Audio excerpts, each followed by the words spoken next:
So bago ang matapos itong ating termination of employment, termination both by the employer and the employee. Equal protection eh. So puntahan naman natin yung social legislations. Okay? Ano nga ba ang social legislations?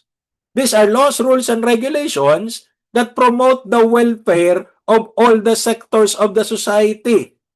It provides benefits and protection in furtherance of social justice. Remember, one of the basis of labor legislation is social justice na binanggit na nga ni Justice Garland kanina.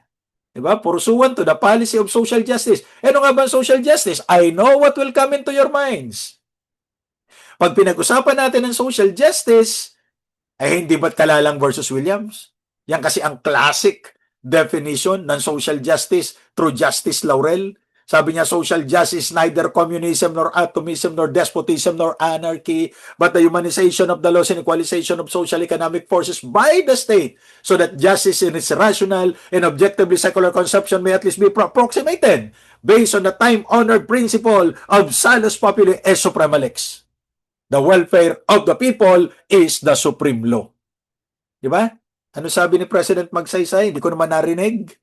Pero nabasa natin na sinabi niya raw, he was less in life should have more in-laws. Aba, kaya pala yung mga mahihirap na mga sa kababayan natin, ano matanglan, urban poor, abay maraming biyanan because they have less in life, so they have more in-laws. Abay, delikado yan.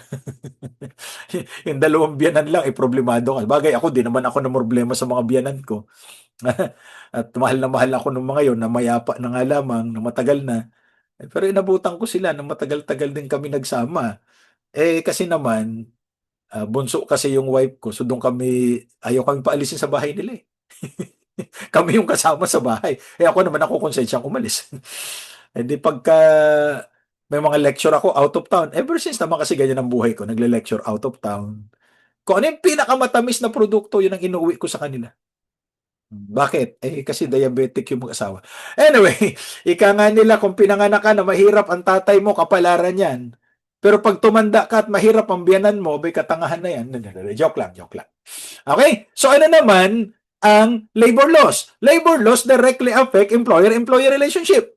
Therefore, all labor laws are social legislations, but not all social legislations are labor laws.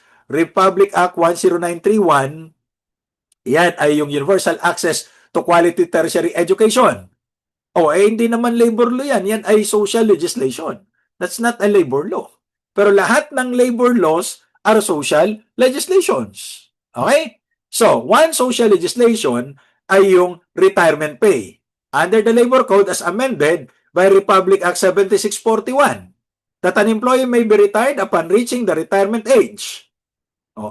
Na-establish in the collective bargaining agreement or other applicable employment contract. In other words, ang retirement, subject ito kay employer at kay employee. May agreement sila. Kung walang agreement, si BA man o company policy, mag-a-apply ito sa 7641, amending the Labor Code. Anong purpose nito? Para naman may gagastusin ka. Kasi walang forever, ladies and gentlemen. Malakas ka ngayon, all of a sudden, bigla kang mawawala ng lakas. Yan ang masakit, no? Na gano'n yung sa daughter namin, natulog lang, hindi na gumising. So, yun ang masakit doon. But anyway, life is like that. Di ba? There's a purpose for everything. At maaring hindi natin maunawaan, questionin natin ang Diyos, bakit ganon? Ano yung kasalanan kong ginawa sa'yo? Well, that is our right to question. But at the end of the day, we entrust it to the wisdom of our Maker. Diba? Wala naman tayong magagawa. So, there's a purpose for everything. And remember, life, in the middle of it is if. Diba? L-I-F-E. So, lahat conditional eh. So, kaya kung mahal mo yung tao, ipakita mo ng lahat para hindi ka na magsisi. Okay? So, ang purpose nito ay meron kang gagastusin pag wala ka ng stamina to continue earning for your livelihood. Kaya ako habang malakas pa nag-iipon. Bakit? Ayokong iasa sa mga anak ko yung aking retirement. Di ba? I have seen that with my mother. Wala siya naipon. So, naku po, yung mga anak niya, para bang gumagastos pero grudgingly.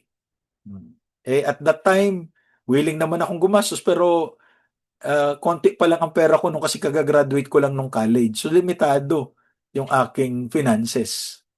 Kaya yun din yung tampo ko na sana ngayon na lang yun para kahit papaano, hindi ako nangihingi sa iba. Kaya lang, everything happens for a reason. So pag nag-retire ka, may gagastusin ka. Ayan. So in the absence, ito na kasi dapat may retirement plan eh. Now pag wala kayong retirement plan, ito ang susundin natin.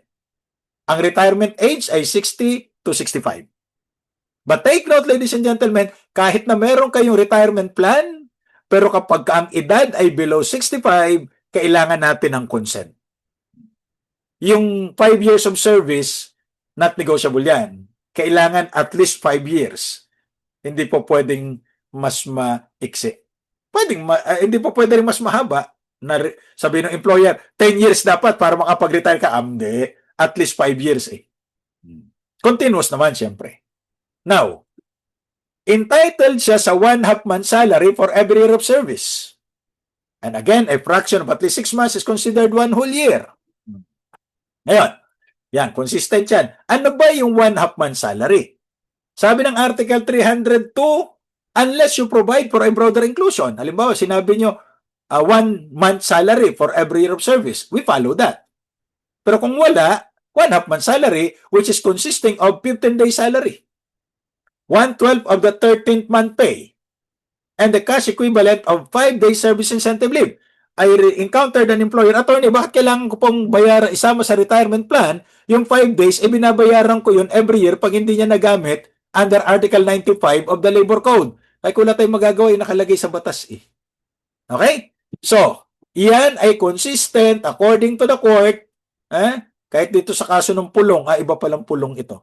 Super manufacturing, ano? So, consistent tayo dyan. Na 1/2 month salary for every year of service, that's the minimum. Ngayon, and consistent ang Korte Suprema na 15, 1/12 at saka 5 days. Ngayon, sabi ng Capital Wireless versus Confessor, at controlling pa rin naman ito. Sabi ng iba, obiter dictum. Nauso yung obiter dictum, sino ba nagpauso niyan? Ang obiter dictum, in passing, binanggit lang pero hindi talaga yun ang desisyon. Ang bihirang mga obiter yan. Ang dami kasing eksperto ngayon.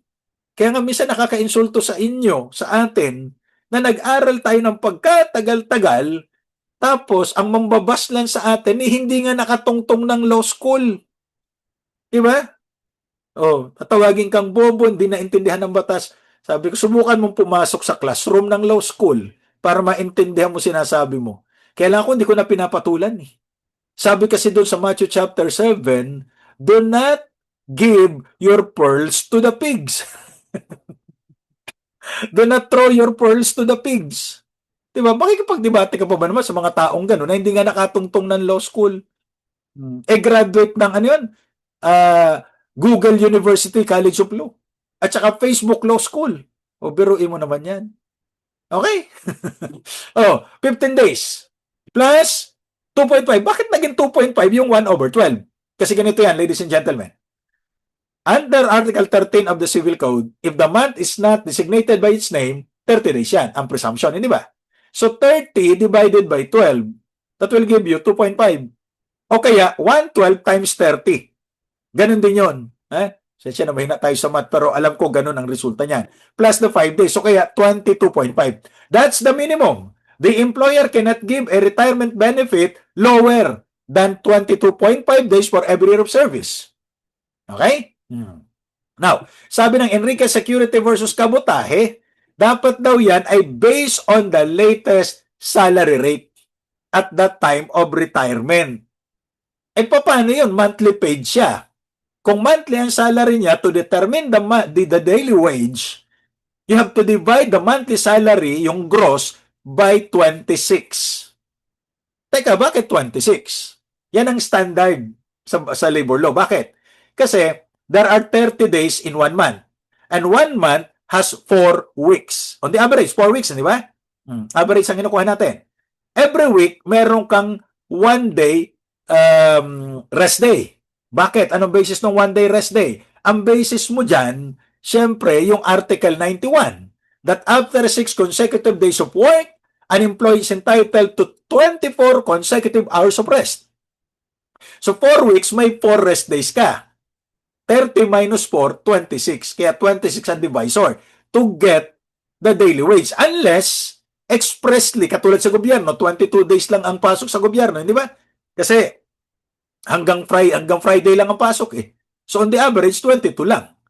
Oh. Bakit? Minus 8 days kasi. 4 na linggo, 2 araw ang rest day. Kaya nga napakasarap sa gobyerno, hindi ba? Oh, bakit? Eh malit ang sweldo. Pero malaki ang sahod. Iba pa raw ang kita. Iba pa yung maleta. Di ba? Oh. Tapos, kaysa gobyerno, may opisina at may tanggapan. Abay, kung gusto mong matindi, eh, di doon ka sa tanggapan.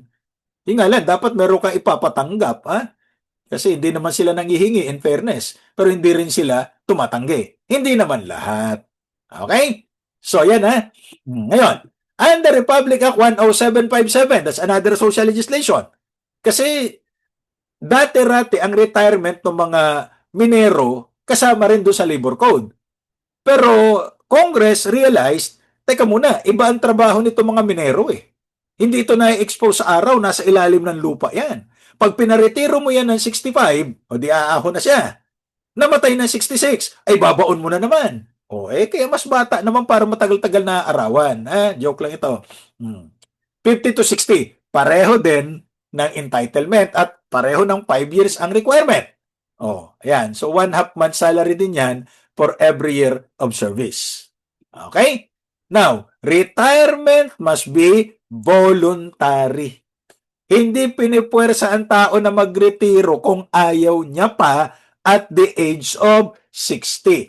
Kasi may isang desisyon ng Korte Suprema na 2 ang retirement.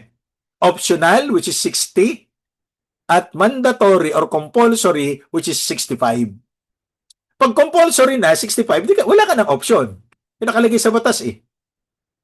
Nung burol nung anak ko, may kumpare akong abogado rin. Patanda sa akin. Ito yung mga tumulong sa akin nung bago akong abogado, kaya very grateful ako sa kanila. Ganun lang yon. Na nung bago kang abogado, maraming tumulong sa iyo. Pagka may gusto kang malaman, itatanong mo kasi, honestly, hindi naman lahat na ituturo sa atin sa law school. Kailangan mag-research. Wala pang mga Google noon. So ako, confident ako na hindi niya ako ipatatanggihan. So nagtatanong ako. Ayan. Di dumalaw, sabi niya, nagkatanungan kami ng edad.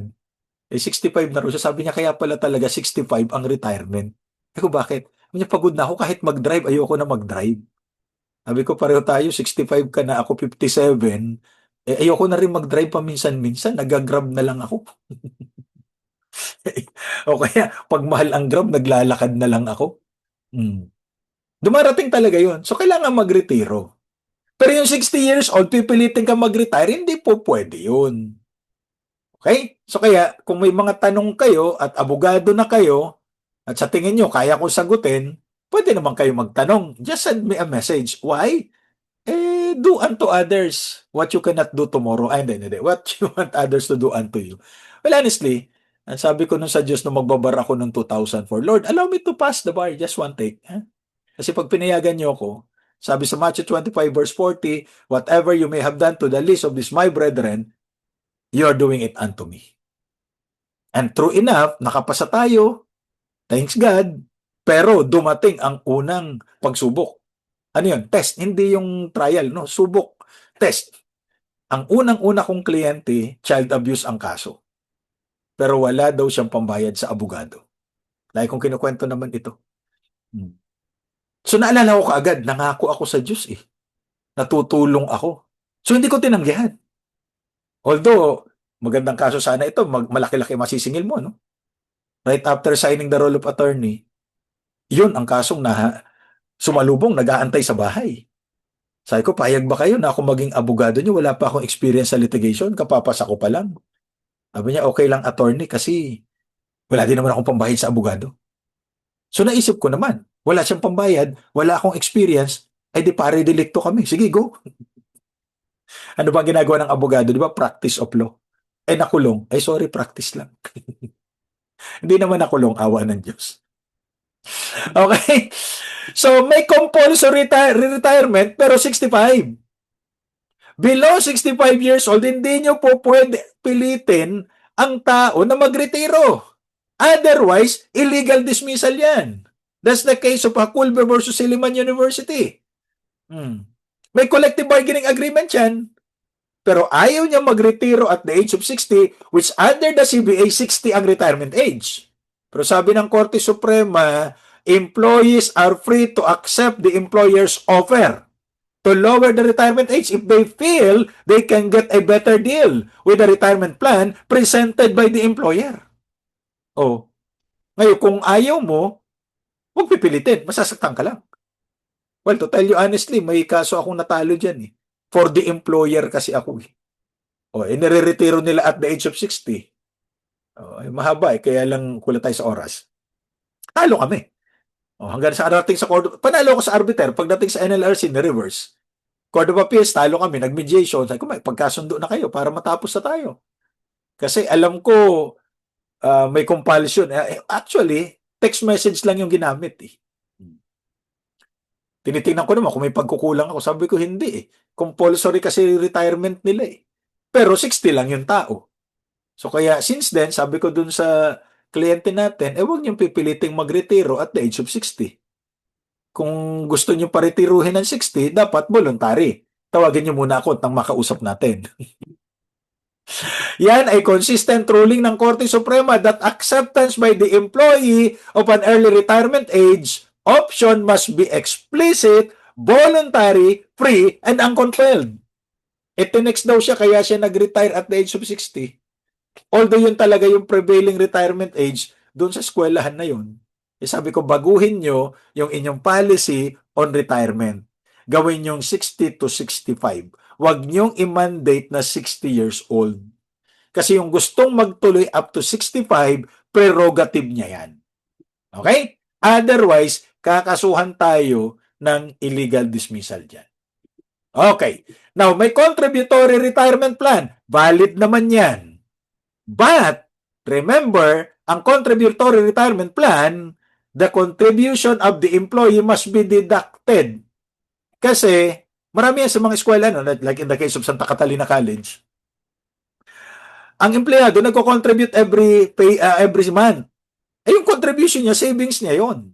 Yung kinontribute, tinapatan ni employer, yun ang kukomputin natin if that would be amounting to 22.5 days for every year of service. Pag kulang, magdadagdag si employer. Why? The employee has no obligation of paying for his or her retirement. Si employer dapat nagbabayad ng retirement pay, hindi si employee. Kaya kung nag-contribute siya, kanya yun, savings niya yun, huwag yun isama sa computation. Okay? Marami nalulugi dyan dahil hindi nila alam.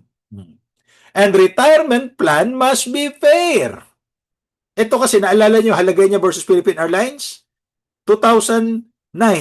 Sinabi na ng Korte Suprema na yung paghingi ng TRO, kasi under Article 266 ng Labor Code, bawal mag-issue ng injunction ang regular court sa mga labor issues. Ito, gusto nilang ipastop yung retirement plan sa CBA between PAL, Philippine Airlines, at saka yung FASAP, Flight Attendants and Stewards Association of the Philippines. 2009, sabi ng Korte Suprema, legal yung TRO. Kasi in-stop yung implementation ng retirement plan na ito. Anong dahilan? Kasi yung mga lalaking flight attendants, ang retirement age ay 60 to 65. Yung female flight attendants, 55 to 59. Ang sinasabi kasi ng PAL at saka ng PALEA, ng FASAP, pwede naman kami pumasok sa isang retirement plan under the CBA. Pero sabi ng Korte Suprema, it must be fair.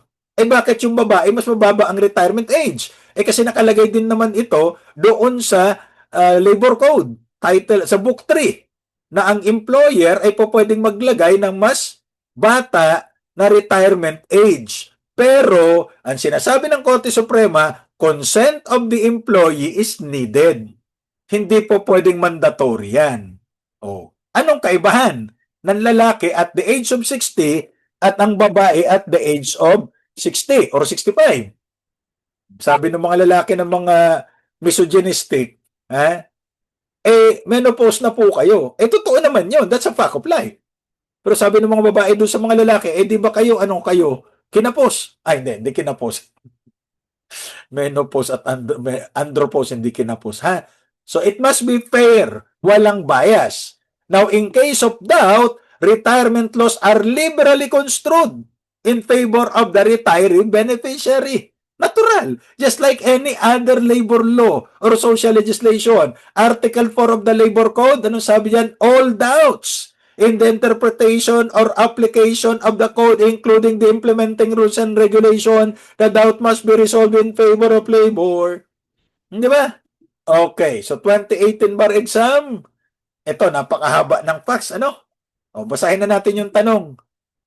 Ano ang tanong dito? Ang tanong, si Narciso ba ay entitled to retirement benefits? So, saka ka ngayon babalik. Is he entitled? Entitled ba siya sa retirement benefits? Bakit? Kasi ang lumalabas dito, itong si Narciso ay part-time teacher.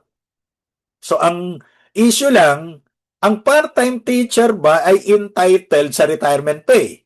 If he is entitled, paano ko computin? Di ba? Napakadali. Iyan ay sinagot na ng 2017 ng kasong De La Salle Araneta University versus Bernardo. Okay, sabi dyan, ang batas ay walang distinctions. Part-time ka man o full-time, entitled ka sa retirement pay, provided you comply with the requirements. Ano yun? 60 to 65, naka 5 years ka. Paano ang computation? Pareho din. Meron akong tinulungan na retiree, kaya lang, nanalo kami. Kasi nga, walang difference dapat ang computation. Ang gusto kasi nung eskwelahan, dahil part-time teacher siya, coach siya ng chess program ng eskwela, international school. Gusto ko lahati lang kasi daw yung 22.5 for full-time. So pag part-time, dapat, ang sabi niya, generous pa nga kami dahil ang gusto namin ay ilan ba? 17 days lang. Kasi hinati nila yung parang hindi, tama. 15 days lang ang gusto. Kasi hinati, 8 days lang daw, tapos yung 2.5, binigay na 2.5, 7.5, tama, 15 days ang gusto lang ibigay. Di nanalo kami kay arbiter. Kasi sabi ko, wala naman distinction ng batas eh. Wala pa itong desisyon na ito kasi mga bandang 2008 yun. But the law does not distinguish.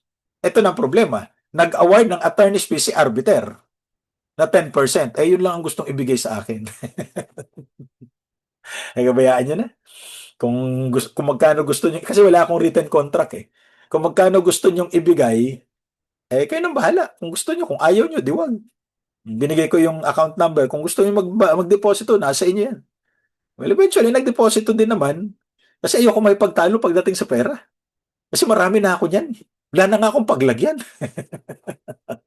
May puno ako ng pera, wala lang bunga. Di ba, monetary ang tawag? Hindi, nasabi ko lang yan kasi be careful what you wish for. Di ba? Be careful what you wish for. Ito, walang mali siya. May narinig ako na nagsabi, asan na yung warrant ng ICC? Ang tagal-tagal na. Mamamatay na ako, hindi nyo pa ako inaaresto. Ayun, inaresto. Napunta sa dahig. May isa rin nagsabi, go ahead, Mr. Trillanes. Make my day. Gusto mo ikaw pa magpusa sa akin. Yun, may warrant. Nagtatago. So be careful what you wish for. So every day wish for something good. Not only for yourself, but for your neighbors, for everybody. Di ba? Kasi kung ano wini-wish mo, yun ang mangyayari. Wish that you become lawyers. Di ba? Palagi niyong i-wish na maging abogado kayo at matinong abogado. Kasi baka mamaya, sasabihin nyo, let me be the one. Wag naman ganun. Okay? So part-time o full-time, entitled sa retirement pay. Ang computation, the same. At if I may tell you, kasi almost 11 years na ako nagtuturo sa Arellano University School of Law. Of course, sa PUP, pero parang mga 3 or 4 years pa lang yata. Pero sa Arellano, isa sa pinakamatagal na law school na pinagturuan ko. Natutuwa ako kasi pag umabot ka ng 60 or 65, depende sa'yo, may retirement pay kang matatanggap. Of course, as part-timer. Siyempre, mas konti yun, but at least, The thought is there na binigyan ka ng retirement pay, di ba? Kasi naman, yun ang nasa batas. Oh. Kaya shout out sa mga taga Arellanos University School of Law, ah. Nandito yung kayo, mga estudyante ko. At kung kayo ay gumagamit ng lawfill.net, sabi pasalamatan nyo, mga estudyante ng Arellano University. Alam ko, nakita ko ito dun sa isang post. Kasi kasama yun dun sa binabayaran ng mga estudyante para ma-maintain yung lawfill.net. An online legal resource na walang bayad. Gusto ako ginagamit ko rin yan eh. Na kapag humahanap ka ng jurisprudence, lalo na yung earlier than 1997, wala sa website ng Supreme Court eh. Pero itry mo sa lawfill, makukuha mo. Doon, meron pang isa, yung chanrobles.net. Pero minsan kasi yung Chan Robles, hindi kompleto eh. Mas kompleto yung lawfill.net kasi mini-maintain talaga yan. Okay? So, ano naman ang retirement benefits under the SSS law? Dapat ang empleyado ay 60 years old, pero unemployed. Kasi pag employed pa siya, hindi pa siya makakapag-retiro. Oh. Pero nag-contribute ng 120 monthly contributions. That is 10 years. Kung siya naman ay 65 years old, employed or not, nag-contribute ng 120 monthly contributions, entitled na siya sa retirement pay. Pension yan. Pwede rin lump sum kung gusto niya. Okay? Oh. Maaring monthly pension, maaring lump sum. Paano ka magde-decide? Yung lump sum, babayad na siya lahat. Wala ka ng pension every month. Kung feeling mo, gusto mo nang ma-enjoy yung pinagpaguran mo kasi contribution mo yan, contribution din ni employer yan, kunin mo na yung lump sum. Pero kung sa tingin mo, magtatagal ka pa sa earth, baka pag kinuha mo, temptation yan na magastos mo lahat, later on, wala ka ng pension, wala ka ng sweldo, so you decide. Di ba? Okay. So, 120 monthly contribution, 10 years yan. Tinitingnan ko yung contribution ko online. Pwede nyo i-view online. Sabi, naka 370 plus na ako na contribution. Kaya alam mo, tagal-tagal pa tayo magre-retiro eh. Okay? Now, ito ang mga benepisyo pagka kayo ay covered ng SSS under Republic Act 11199. May compulsory coverage, ibig sabihin, pag employer ka, compulsory, member ka dapat ng SSS. It's a crime pag di ka nag-member. Employees, ganun din. Self-employed kayo, pag naging abogado, ayaw nyo ng employer, mag-practice kayo, mag-miyembro kayo ng SSS, that's for your own good. Magko-contribute kayo monthly. Or, kayo ay OFW. Dati-rati, voluntary coverage ang OFW. Pero ngayon, under the new law, bagong batas lang yan eh. 2019 yan o 2020. Compulsory covered. Ibig sabihin, wala kang choice, mag-member ka. Now, for voluntary covered, ito yung mga separated members, hindi ito iniwanan ng jowa. Ito yung mga miyembro na natanggal o nag-resign na sa trabaho at walang trabaho and non-working spouses of the SSS members. Take note, ang SSS coverage ay para sa private sector employees, mandatory. Yung mga government employees na gusto mag-member ng SSS, welcome sila, but they are not required. Pero itong mga nasa private, magmemembro sa GSIS, bawal. Ba't ganun? Bawal nga kay sa gobyerno yun eh. Now, what are the benefits? Sickness benefit, maternity, yung maternity benefits nyo, SSS ang nagbabayad yan. Disability, retirement, iba pa yung death benefit sa funeral. Yung anak ko hindi member ng SSS, although 32 years old kasi meron siyang special condition. So, wala yan kasi hindi naman siya member eh. Kaya tinatanong nila, sa'yo, hindi, ako yung member, gusto niyo ako mamatay. Hindi po pwede yung beneficiary. And then, unemployment benefits. Kaya nung pandemic, di ba, ang SSS, nagpautang ng 25,000 sa mga empleyado na nawalan ng trabaho. Babayaran nila yun. Hindi po pwede di babayaran. Pag hindi mo binayaran, okay lang, hindi mo bayaran. I-deduct nila yun doon sa contribution mo. Pagka nagretiro ka, ang laki na mababawas. Kasi nag-i-interest yun. Kaya kung may utang kayo sa SSS, bayaran nyo. Ang problema naman dyan sa SSS, it happened to me. Wala akong magawa. Siguro wala na akong pera noon. 2014, nag-salary loan ako. Abay, nung pandemic, nakita ko, ang laki na nung utang ko. Samantalang alam ko bayad na ako, buti lang naitago ko yung aking mga payslip. And then, I search, may mga estudyante pala ako na nasa SSS. So, sabi ko baka naman pwedeng pakiayos. Kasi nga ako, nakabayad na ako. So, pina-screenshot o pinapicturean, pinadala ko sa kanya yung mga deduction at yung completion ng pagbabayad. Kasi every month, dinideduct yan ng employer para ma-remit sa SSS para mabayaran. Abin, lumaki ang interest. Mas malaki na ngayon yung interest kaysa doon sa inutang ko. Buti naman at naayos. Ay ko yan palang kagandahan na may mga estudyante ka na nakaposisyon kasi alam nyo, this is the reality of Philippine life. Kahit na legal yung ginagawa mo, ang bagal. Kaya pag may kakilala ka, madaling napapagaan ang trabaho. Hindi ba? Parang hindi na natin maiiwasan yan eh. Kaya ayoko na magbagsak ng estudyante. Ay pag deserving, binabagsak naman natin. Pero ganun talaga eh. Now, you have Republic Act 8291, GSIS. Ito naman ay para sa government employees. General rule, lahat ng government employees, pero may exception. Members of the judiciary, may sariling retirement plan. Constitutional Commission, Civil Service, COMELEC, COA, may sariling retirement plan yan. Pero one time kausap ko yung isang commissioner ng Civil Service Commission, wala daw silang pension after serving their term. Kasi 7 years yung term nila. Sabi ko, akala ko, sabi niya, hindi, doon lang yun sa chairman. Pero kami na salary grade 30, hindi ganun. Kung ganun ba? And then, contractual employees, mga contractual, job order, contract of service, hindi member ng GSIS. Bakit? Di naman sila empleyado ng gobyerno as what we discussed earlier. Okay? And then, yung uniform members ng AFP, PNP, BJMP, and Bureau of Fire Protection. Pero yung mga civilian employees covered ng GSIS. Why? May sariling retirement benefits ito eh. At for all you know, alam kong alam nyo, ang members of the judiciary, pati ang prosecution ngayon, kung magkano sweldo ng incumbent, yun ang kanilang monthly pension. Hindi ba? Ang sana all. So ano ang mga benepisyo dito? Pwede ka mag 5-year lump sum. After 5 years, makuha mo na yung pension mo. Ganyan din naman sa judiciary. Tapos saka magpe-pension. Ayan. Ngayon, let's say for example, ang requirement ng SSS ay 120 monthly contributions. Kinulang ka. Hindi mo may enjoy yung pension, ibabalik lang sa'yo ang contribution mo. Di maliit yun. Hindi ka tulad nung nagpe-pension ka, di ba? Or lump sum.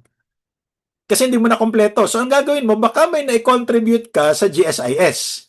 Hanapin mo, nasa records naman yan, sabihin mo, I will avail of the portability law. Idadagdag ng SSS yung kinontribute mo sa GSIS para umabot ka ng 120 monthly contribution. 10 years contribution ang kailangan. Ngayon, vice versa yan. Kung ikaw naman ay nasa GSIS, pero kulang ang contribution mo kasi ang requirement ay 15 years. Kaya under the Civil Service Law, kung lilipat ka sa gobyerno, dapat ang maximum age mo ay 50. Kasi ang minimum requirement ng number of years of service sa gobyerno ay 15. So kung 50 ka, lilipat ka ng 50, pagdating mo ng 65, mandatory retirement, naka 15 years ka na. Unless sa judiciary ka. Kaya sa judiciary ay hanggang 70. Pero yung 65 nga lang, sabi nung kumpare ko, pagod na ako. Kasi talagang solo practitioner yun. Pareho kami. Dati magkasama kami. Kaya lang may kanya-kanya tayong mga buhay-buhay na. Concentrate na ako sa academe. Siya naman, nagnegosyo. Papagod na raw siya mag-practice.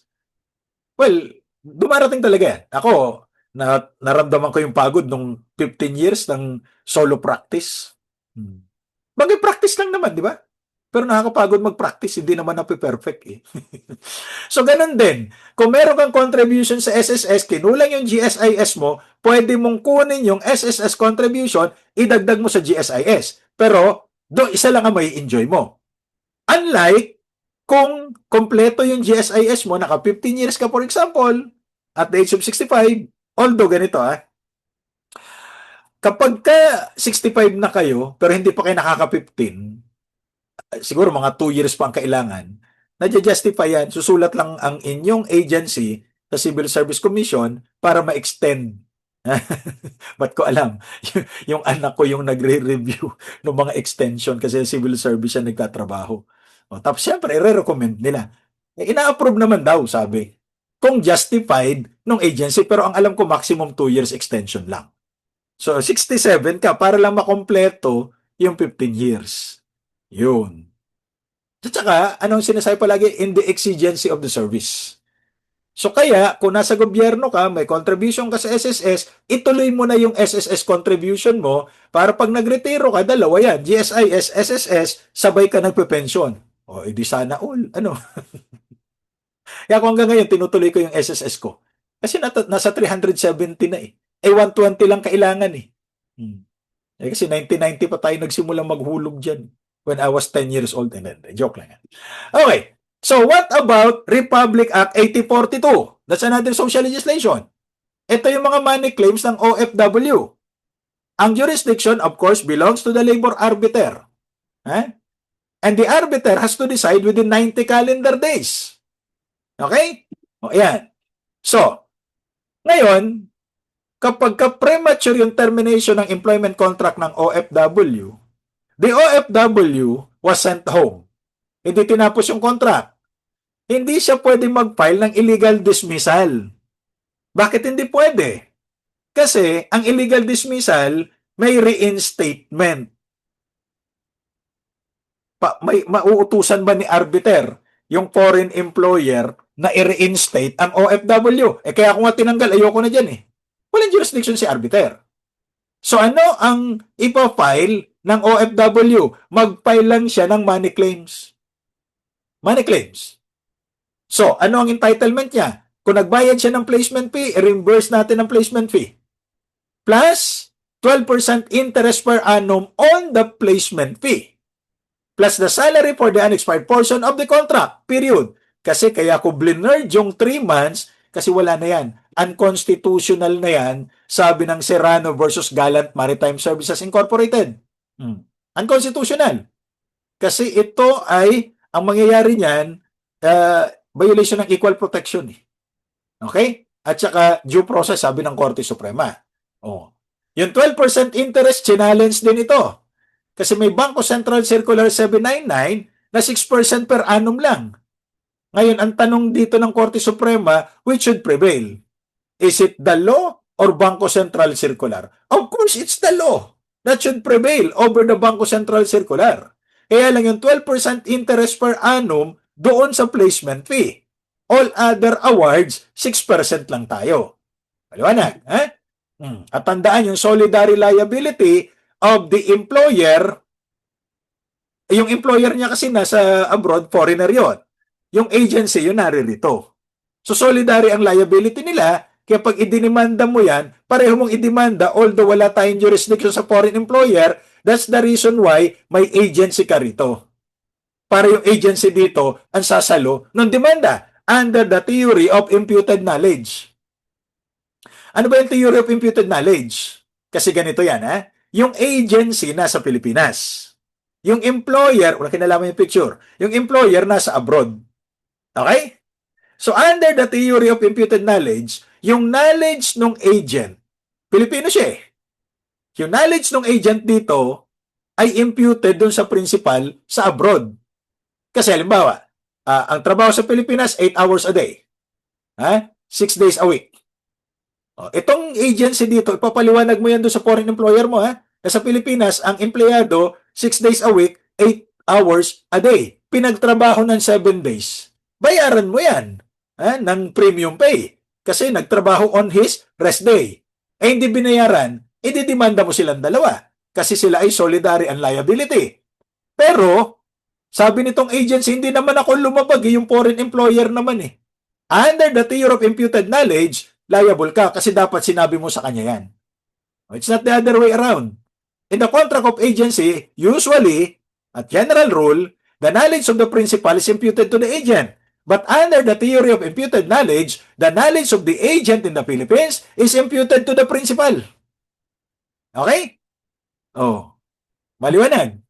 Now, you have the Magna Carta of Seafarers, Yung Republic Act 12,021, another social legislation. Covered nito lahat ng Filipino seafarers, no? Whether domestic shipping or inter-island shipping or for abroad.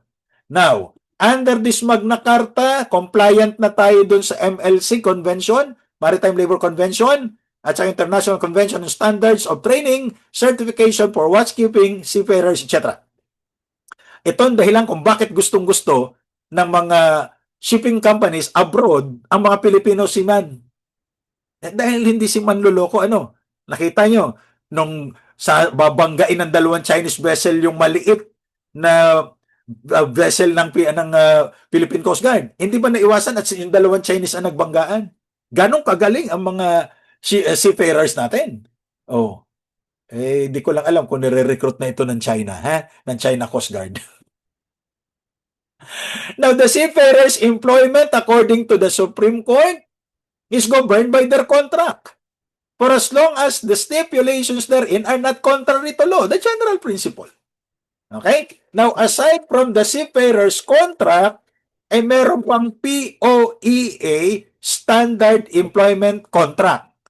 Pero tandaan, wala ng POEA, it's now DMW under Republic Act 11641, creating the Department of Migrant Workers. Okay? So what are the elements for compensation ng mga seafarers? Dalawang elemento. Number one, the injury or illness must be work-related. At number two, the work-related injury or illness must have existed during the term of the seafarer's employment. One time, nagkaroon siya ng UTI. Hindi ito yung umibig tapos iniwan, urinary tract infection. Pagkatapos, nagamot naman. So kaya nung sumakay siya sa barko, clean bill of health. Ang problema, nagkaroon ng kidney failure during the employment.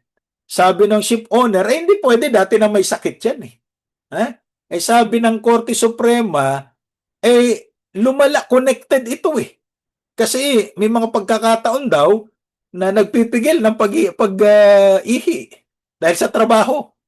Kaya ang sabi, for a disability claim to prosper, a seafarer only needs to show that his work and contracted illness have a reasonable linkage that must lead a rational mind to conclude that his occupation may have contributed or aggravated the disease. Yung pagpipigil niya ng pag-ihi, nakapag-contribute na bumalik yung UTI, na apektuhan yung kidney.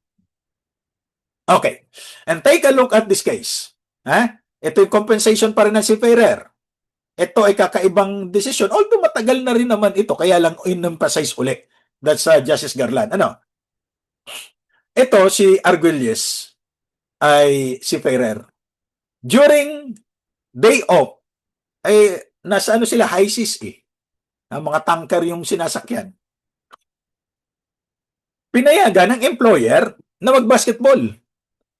Itong si Arguelles, nabalian ng buto. Pinauwi dito, nag-claim ng compensation. Ang sabi ng shipping company, syempre, at ng agency, hindi naman work-related yung injury niya. Kasi hindi naman siya si LeBron James, hindi siya talaga basketballista. Sabi ng Korte Suprema, hindi niya naman siguro sinadya yung kanyang injury. Diba? Hindi niya gusto yan. Therefore, worthy of compensation yung injury. Kasi work-related. Why?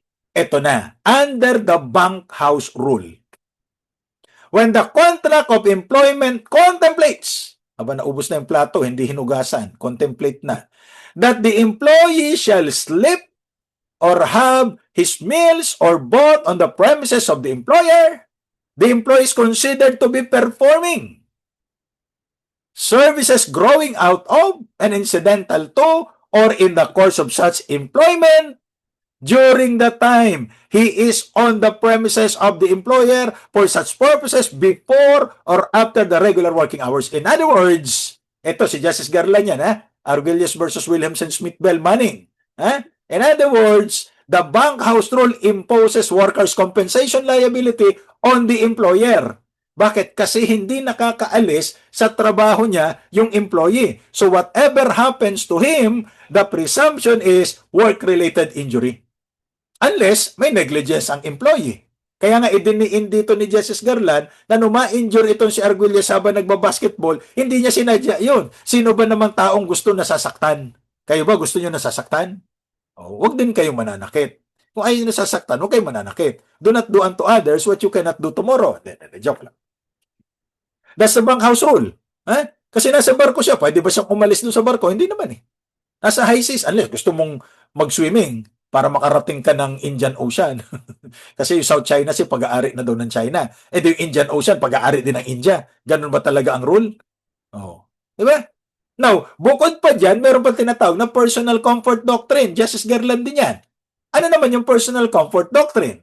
The course of employment is not considered broken by certain acts relating to the personal comfort of the employee. Halimbawa, nagko-computer kayo ng trabaho mo. Nakaramdam ka ng maiihi ka. Nagpunta ka ng CR. Along the way, nadulas ka, wag naman sana, nabalian ka ng buto. Sabi ni employer, hindi ka naman nagtatrabaho nung mabalian ka ng buto eh. Papunta ka ng CR eh. Boss, kailangan ko mag-CR for my personal comfort. Na-aksidente ako, sinasadya ko ba yon?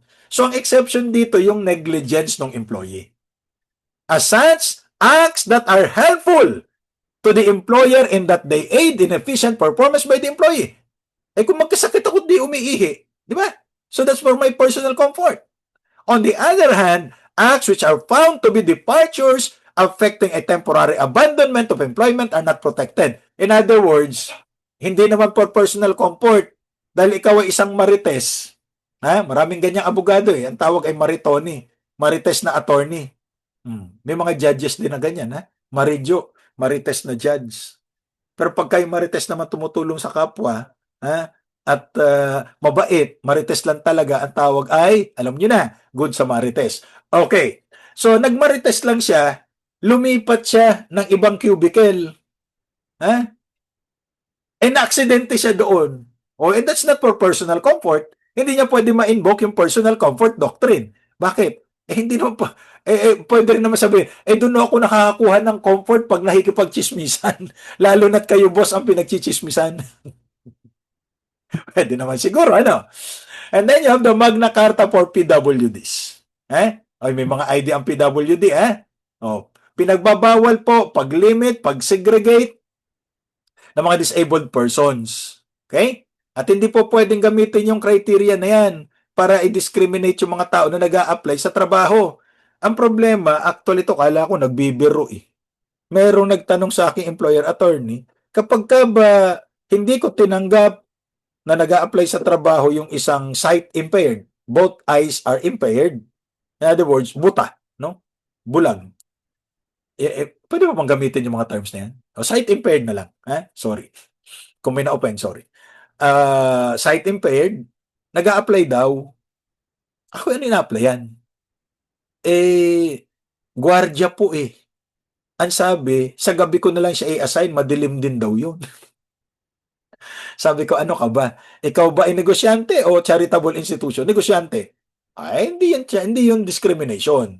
Kasi yung disability dapat hindi nakaka-apekto sa effective performance of the task. So, hindi discrimination yun. Pero yung nag-a-apply, kaya niya namang gawin yung trabaho simply because meron siyang kapansanan, ayaw mong tanggapin, yun ang discrimination. Okay, so, dapat job-related. So, under Republic Act 9442, may mga 20% discount na itong mga PWDs, Kailan dapat may ID? Kasi marami namimiki niyan. Kasi minsan, alam nyo, yung disability, hindi lahat apparent to our eyes. May mga kilala ko na may PWD ID, pero malakas pa sa akin to PWD. Yung pala, ang problema nila ay psychosocial. Hindi natin pwedeng i-deny yan. Minsan naman, emotional. So pag iniwan ka ng jowa mo, PWD ka ba? Baka hindi ka makarecover, di ba? Kaya nga ang Kongreso nag-propose ng ano tawag nila doon? Broken-hearted leave. Gaano kaya katagal yung broken-hearted leave? May pinopropose din sila ng menstrual leave. Ako wala akong problema doon sa menstrual leave. 3 days daw every month. Nagreklamo yung mga lalaki, bakit puro babae na lang? Eh sabi ko, be proud you are men. Why? The men of today will be the women of tomorrow. Hindi. Joke lang yan. Eh may nag-propose din naman para ma-balance daw. 1 week para sa mga lalaki lang. Ano namang leave yun? Circumcision leave daw. Eh tingnan natin kung sino mag-avail. Ano? At lahat ng PWD under Republic Act 11228 are covered by the PhilHealth. Okay? Oh, ito, actual experience, ano? Dahil namatay nga yung daughter namin, may PWD ID siya. Tapos magbabayad na kami ng bill, sabi dun sa billing, lumalabas na may PhilHealth ID siya. Hinahanap ngayon yung ID sa amin. Sabi ko, wala namang PhilHealth ID yan, di naman nag-apply yan. Kaya lang sa ilalim ng Republic Act 11228, lahat ng PWDs ay may automatic coverage ng PhilHealth. Hindi kailangan ng separate ID.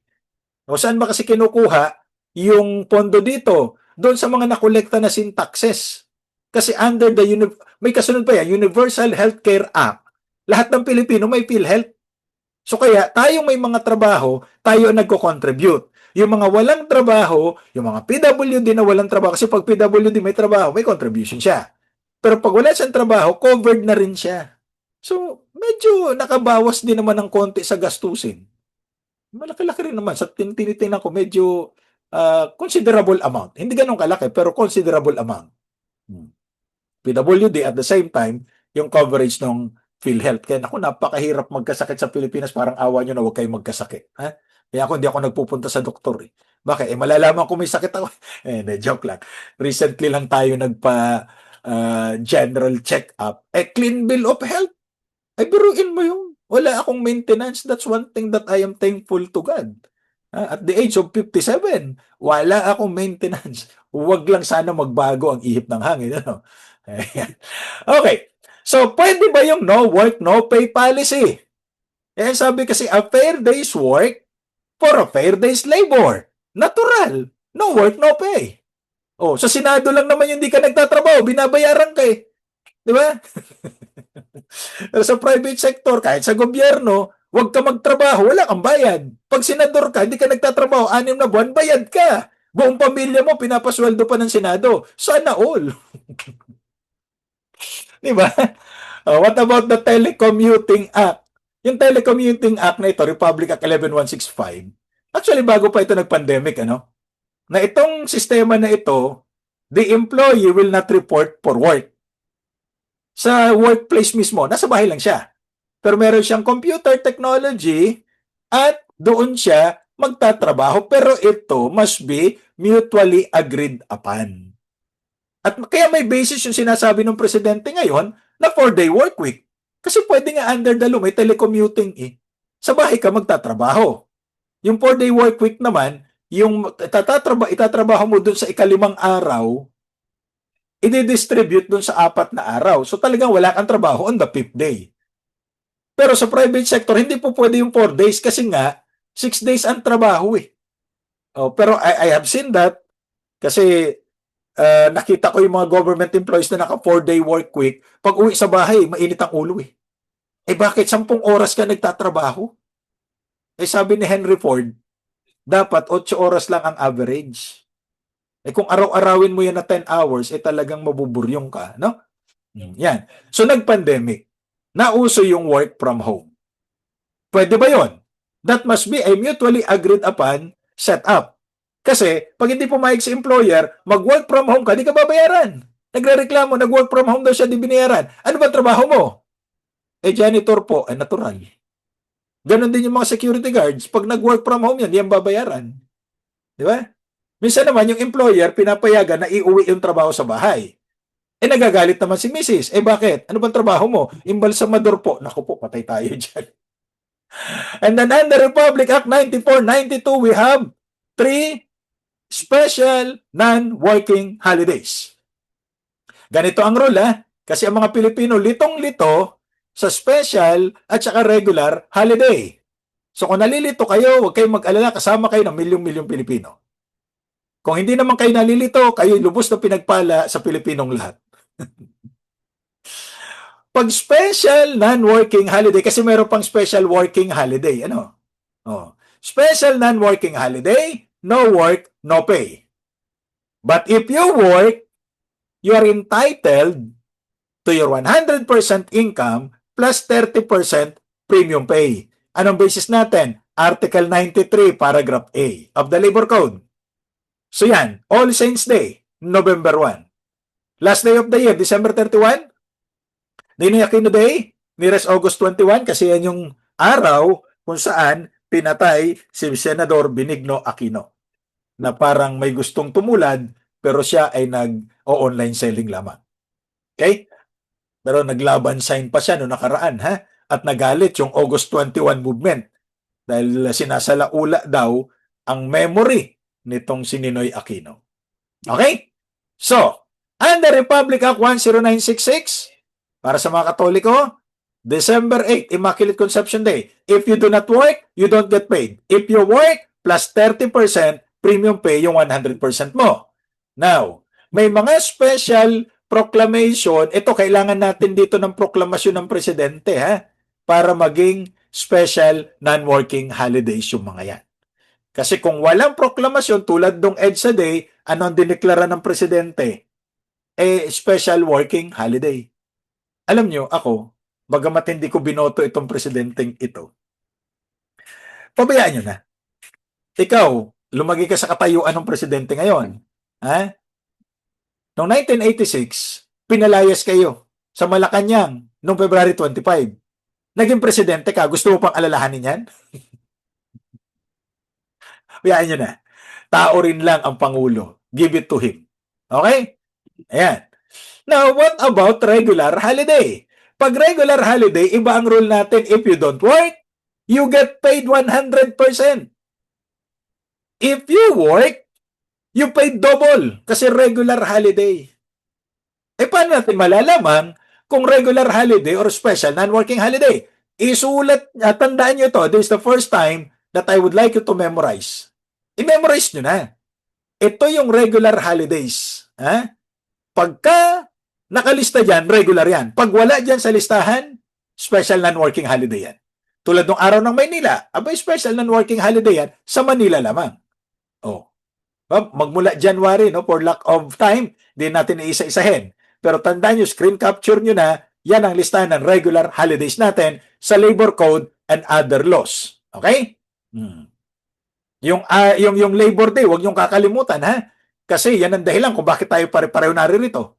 Bakit ba May 1? Kasi nung May 1, 1903, yung Union Demokrata Obrero Pilipino or whatever, Union of Filipino Democratic Workers, nagmarcha magmula Moriones Tondo papuntang Malacanang, led by Isabelo de los Reyes at Dominador Gomez and several others. Nagmarcha sila, demanding from the Americans that they recognize the rights of laborer. Kasi nung panahon ng mga Kastila, hindi naman uso ang labor, post-labor noon eh. Na-recognize naman ng mga Amerikano. So since then, May 1 was declared the Labor Day in the Philippines, commemorating that march. At dyan din inilalabas ni Marcos yung mga proklamasyon, lalo na noong nagkaroon ng martial law para sa paggawa. Kaya ngayon Labor Code, inilabas May 1, 1974. Kaya lang ang effectivity 6 months, so November 1, naging effective ang Labor Code. Okay? So ito pa, regular holidays pa ito, ha? Para sa ating mga kaibigang Muslim, Eid al-Fitr, Eid al-Adha, yan po ay regular holidays na all over the country. At ito may problema ako dun sa 94 paragraph C, yung last portion. The day designated for the holding of a general election. Normally, ito hindi ko maintindihan ng Labor Department. Noon pa yan hanggang ngayon. Sana ito si Secretary Tolentino baguhin. Pagka may election, ang inilalabas na guidelines ng Department of Labor, special non-working holiday. Mali yun. Kasi nasa 94, paragraph C, regular holiday yan eh. Ba't mo gagawing special non-working? Magkaibang epekto nun. Pag regular holiday, you don't work, you get paid. Pag special holiday, you don't work, you don't get paid. Sa bagay, walang nagrereklamo, I would understand. Kasi kahit naman hindi sila magtrabaho, hindi naman nagrereklamo ang employer, binabayaran pa rin naman sila kahit di sila magtrabaho. Kaya mga laborer, hindi na nagrereklamo. At saka wala namang gustong pumasok sa trabaho pag eleksyon, hindi ba? Pag eleksyon, magtrabaho ka, sige nga. Babayaran ka lang 695 times 2. So 1,000 plus lang yan. Samantalang pag di ka nagtrabaho at bumoto ka, ang alam ko 5,000. O sino pa gusto magtrabaho, hindi ba? Ito palaging tinatanong na palaging mali ang sagot. Pag araw ng kagitingan, napatak na Monday, Thursday, or Good Friday. Huling nangyari ito 2020. Yung araw ng kagitingan, nung bata pa kami, ang tawag dyan, Fall of Bataan. Kaya lang ngayon kagitingan, ang tanong ko, sino ba ang magiting? Yung na-fall o yung pa-fall? Di ba? Sagutin nyo nga, sino mas magiting dyan? Sa bagay, narinig ko, hindi na raw mabaling nahulog ka sa kanal, huwag ka lang mahulog sa isang taong hindi naman ikaw ang tunay na mahal. Pero ngayon, pag nahulog ka sa kanal, may 80K ka. Di ba? So, noong 2020, Good Friday, na taon na araw ng kagitingan, hindi nagtrabaho yung empleyado. 200%, one for each holiday. Nagtrabaho siya. 300 lang yun. Why? Hindi ito 2 times 2. You do not interpret in favor of labor kasi wala naman doubt. Yan ay 1 plus 1 plus 1. Okay? 1 plus 1 plus 1. O di 300. Yan ang sabi ng 2023 handbook. At yan din ang sinasabi ng Asian Transmission versus Court of Appeals. And then punta natin yung sexual harassment, no? Sa anti-sexual harassment law, pinagbabawal ang sexual harassment in the workplace, education, training environment. Bakit? Ang important element ay ang tinatawag nating moral ascendancy of the offender over the victim. So kung walang moral ascendancy, ay walang sexual harassment. Pero hindi siya lusot ngayon kasi merong Republic Act 11313.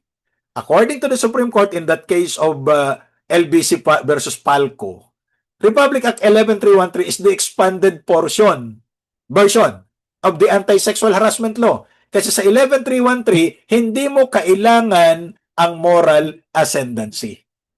Kung ito, sa sexual harassment, kailangan ng moral ascendancy. Kasi may authority ka over the victim. Ano yung sexual harassment in the workplace?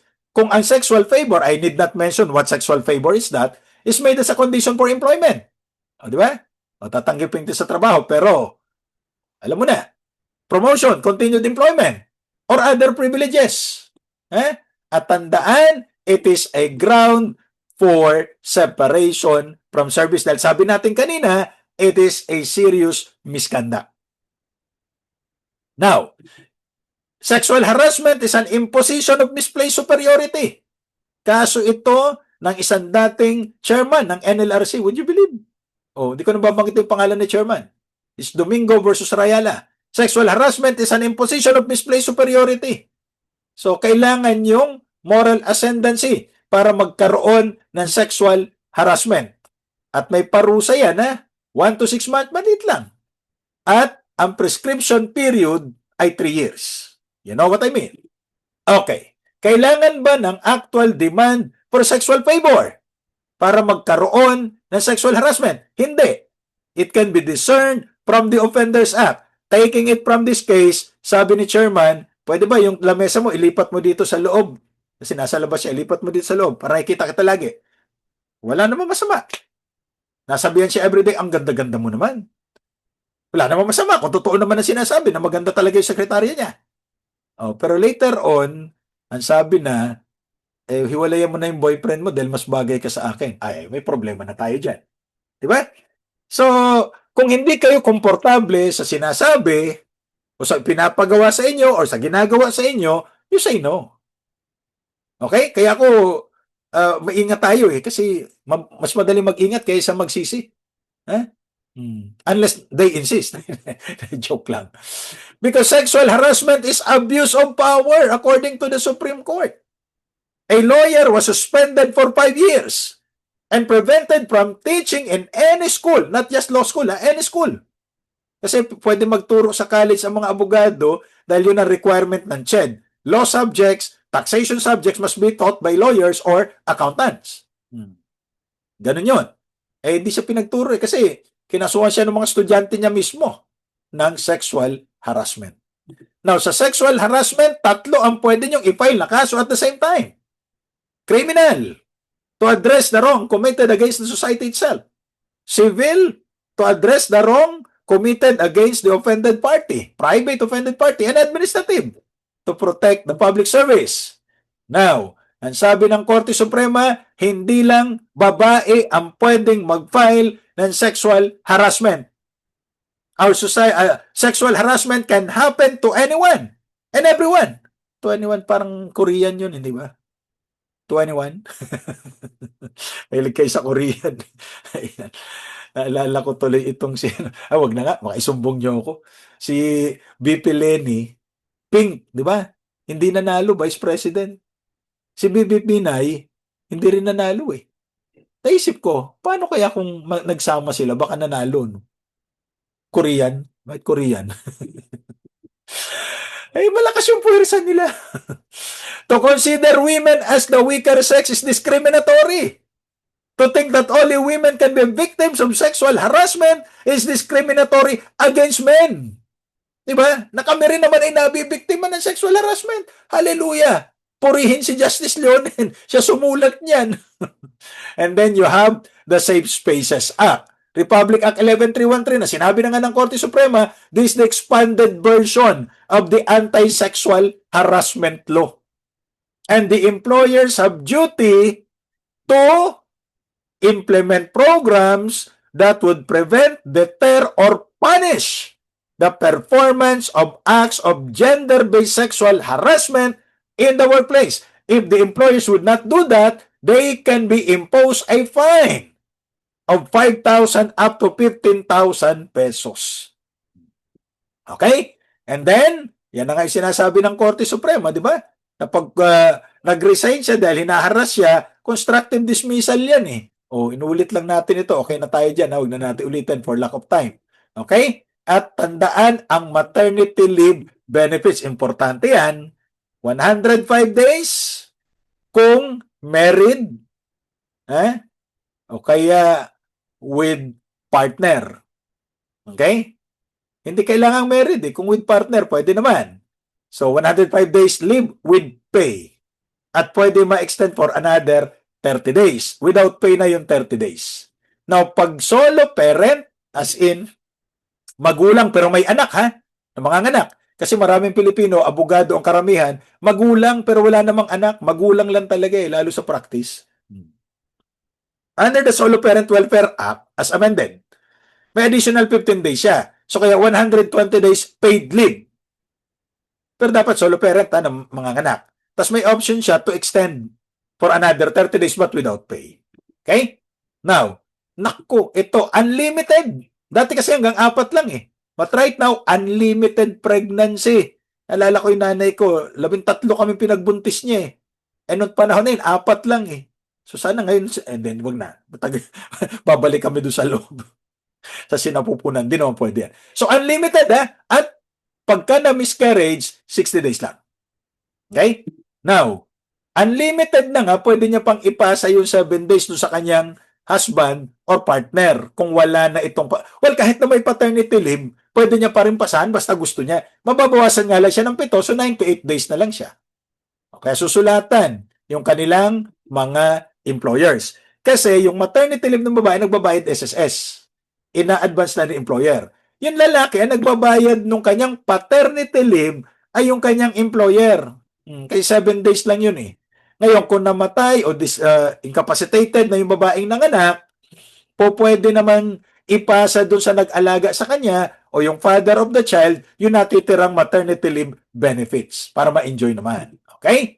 Now, may penalties yan, O 20 to 200,000. May pagkakulong, 6 to 12 years. O, at marirevoke yung kanilang mga lisensya o business permit. Now, for paternity leave, eto mahigpit. Dapat married and cohabiting with the wife who gave birth. Bakit? Eh kasi naman baka mambuntis, mag-paternity leave eh. 7 araw na hindi magtatrabaho, Kaya lang, 4 na deliveries lang. O kaya pag panlima na, wala na siyang paternity leave. O kaya nagli-live-in lang sila, wala siyang paternity leave pagka nagli-live-in kasi married dapat din actually cohabiting. Ba't mas mahigpit sa lalaki?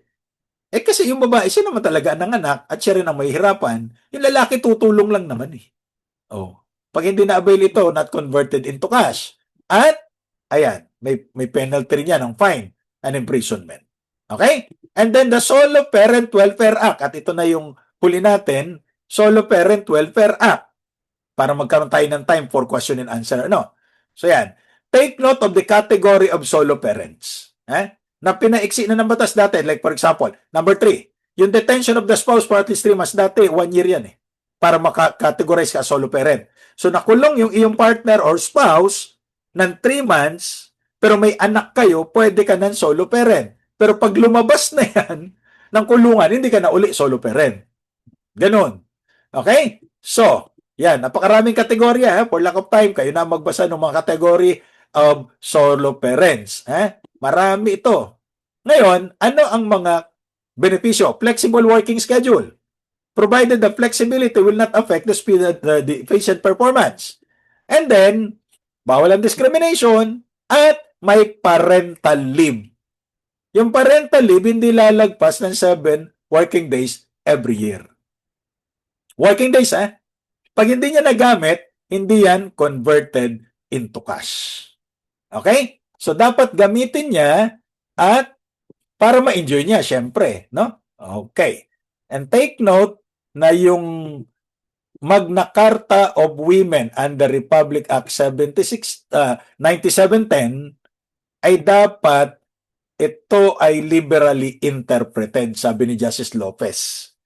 Kasi may 2 months leave yan with pay in addition to the existing leave benefits. Okay? So with that, ito yung mga libro na pwede nyong tingnan. Pasensya na, medyo marami, matindi ang pangangailangan. You can also go to that YouTube channel at take a look at this. Life is filled with choices. So we choose kindness.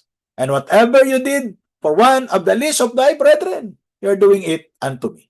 At para maging masaya, iwanan ko lang sa inyo, sabi ni Maya Angelou, never make someone a priority when all you are to them is just an option.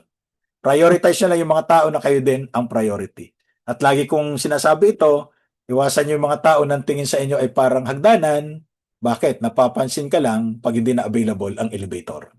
At syempre, yung mga tao na dating sa buhay mo ay parang Ferris wheel. Bakit? Kala mo pinapaligaya kayo, pala pinapaikot-ikot ka lang, wala kayong patutunguhan. At promise, last na ito, yung mga tao na parang buwan, sinasamahan ka sa gabi, pero iiwan ka rin pagdating ng araw. Maraming salamat. Please don't forget to like, share, and subscribe to CD Duca Law, where law is made simple and life is made easier. See you next time!